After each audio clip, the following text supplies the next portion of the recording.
In this video, I'm going to show you the easiest way to share a PDF via link so that anyone can click on it and view your PDF online. So let's get started. First, open a web browser on your device. Once it opens, search for Google Drive and click on the official result. If you already have a Google account, you will be taken directly into Google Drive. From here, you can upload your PDF file.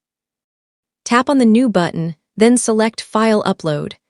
Now browse your device storage and select the PDF file you want to upload. Tap on it and wait for it to upload to Google Drive. Once the file is uploaded, you will see it inside your Drive storage. Now click on the file to open it and confirm that it has uploaded correctly. Next, go to the top right corner and tap on the Share button. In the sharing settings, change General Access to anyone with the link. After that, tap on Copy Link.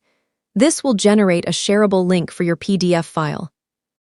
Now you can send this link to anyone, and when they click on it, they will be able to view and download your PDF directly from Google Drive. And that's it. You've successfully learned how to share a PDF via a link using Google Drive. If this video helped you, don't forget to hit the like button and subscribe for more simple tutorials like this. Also, leave a comment if you have any questions. Thanks for watching, and I'll see you in the next video.